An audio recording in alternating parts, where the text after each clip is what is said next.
everybody, and welcome to this fourth lesson of the intro course to playing contemporary piano, the Hack the Piano Launchpad. In the previous lessons, I told you how we like to compare chords to words, how you can reuse them in many different sentences once you start building your vocabulary. I showed you how to play your first three chords, which enabled you to play a couple of different songs already, but Happy Birthday in its total.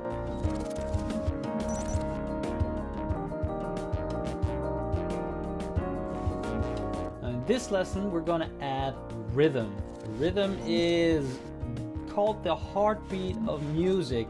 It's difficult for many, but I think we found a way to, just like with these words, chord-like words, to deconstruct the rhythm part of music and make it tangible. And you just need this rhythm to make it really flow. So without further ado, let me just go and exemplify real quickly what exactly rhythm means. I'm going to give you two examples.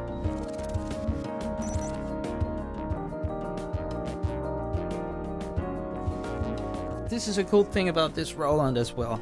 I hooked it up, I hooked my iPad, it works with any tablet or a smartphone even, to the Bluetooth. So this thing has Bluetooth, and just to illustrate, it's really pretty cool that you can listen to songs through your piano, because then you can play along to them. Here, let me show you like this.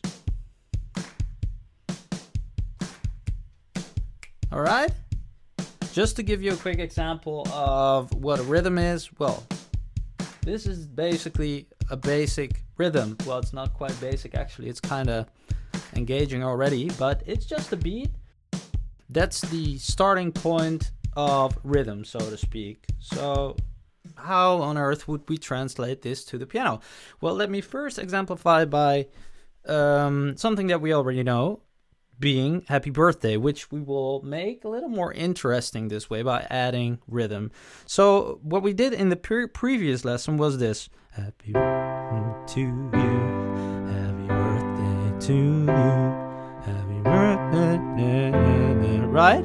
We just basically laid those chords down, although we could have also done this: happy birthday to you, happy birthday to you. You see what I mean? We already punched it in again on what we call the new measure, the new beat.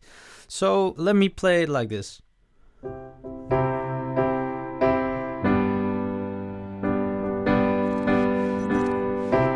Right? Happy birthday to you, happy birthday to you.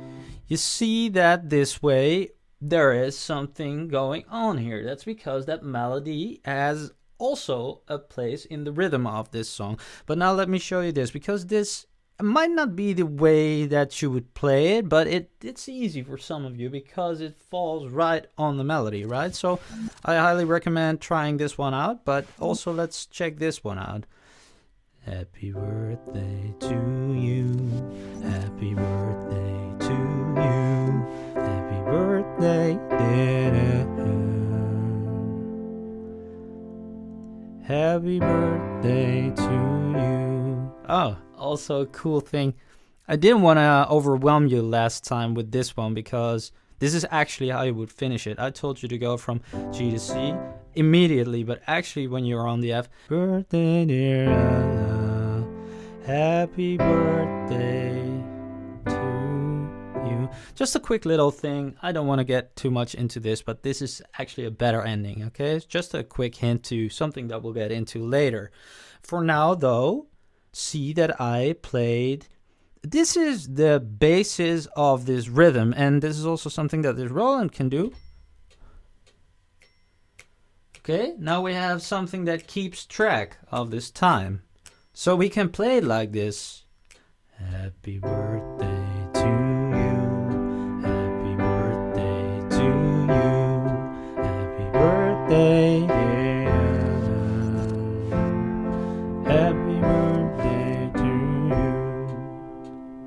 Right? So this is called a metronome. Basically, most pianos have it. I think that the thing that I just showed you is way more engaging, a real beat. But just to keep it real basic and simple over here, this metronome only gives the basic grid of the rhythm, which, as you see, when we play that, it goes really smooth. Now we count to 3 times this. 1, 2, 3, 1, 2, 3, 1, 2, 3, 1, 2, 3. Okay, so each time that you play the chord, you play it 3 times. And this way it really starts flowing, right? Super cool.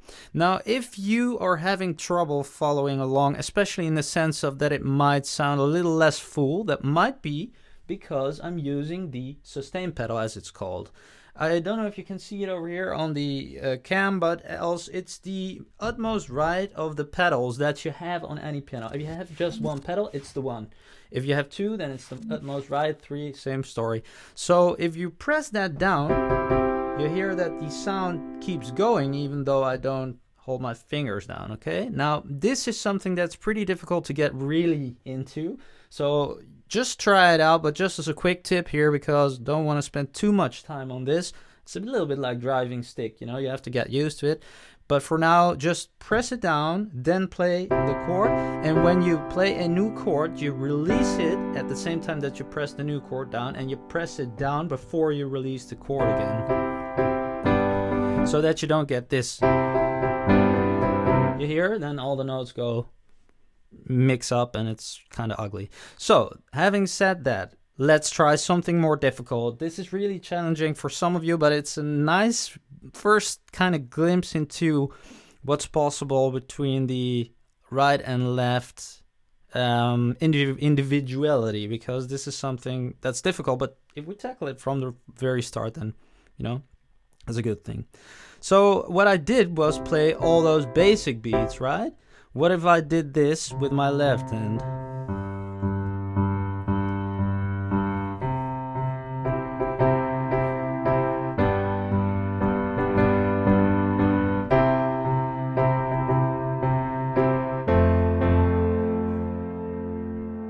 So that's an exercise that you could do. You play those basic beats with your left hand. So 1, 2, 3, next chord, 2, 3, 1, 2, 3, 1, 2, 3. And then with the right hand, you play the accents of the melody. That's a really good exercise for some independence to develop that right away.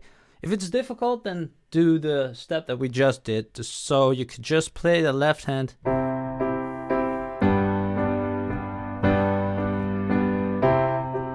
Yeah, just when the chord changes, or on the G, you could even do. Yeah, that's exactly when the chord changes, just when the chord changes. So as these chords are our vessel for knowing what to play in the sense of which notes are we going to use, these rhythms are actually how we're going to play this, because as you already saw, I could play a couple of different tunes with these 3 chords already, right?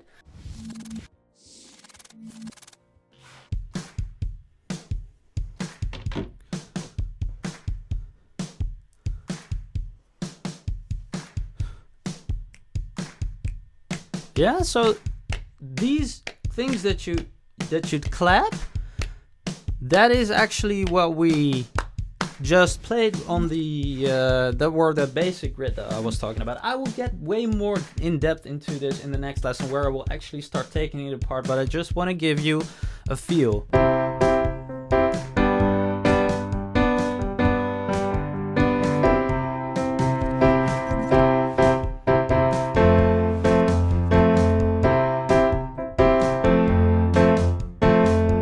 Okay, so just again, not to overwhelm you, and I just kind of improvised something without getting too difficult.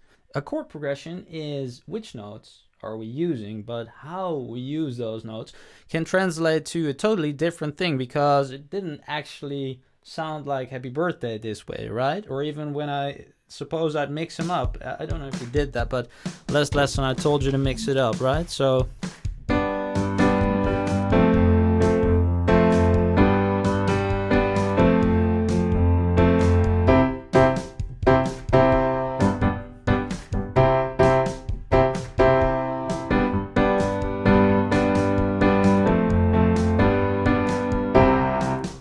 right?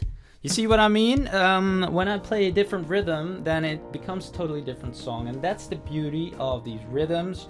Apart from the what we're gonna play, the vessels or the chords over there, which notes are we gonna play, or patterns is something that I used to deconstruct this rhythm, and it's basically all built from this main groove that I just showed you, the more difficult stuff that I just did, and even when I get really complicated, which I'm not gonna do now, I'm gonna exemplify that in the next lesson, something super difficult, it's all led back to this basic grid, and that way we can deconstruct these rhythms as well. Super cool, and this is how your piano playing will start flowing instead of stuttering. So in the next lesson, I'm gonna deconstruct this whole rhythm stuff and show you how it's done. We're gonna rebuild it up just like these chords. We have the building blocks, we have the foundation.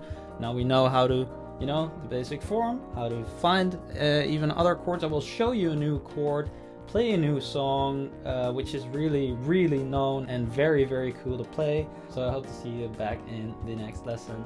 Thanks for watching. Bye bye.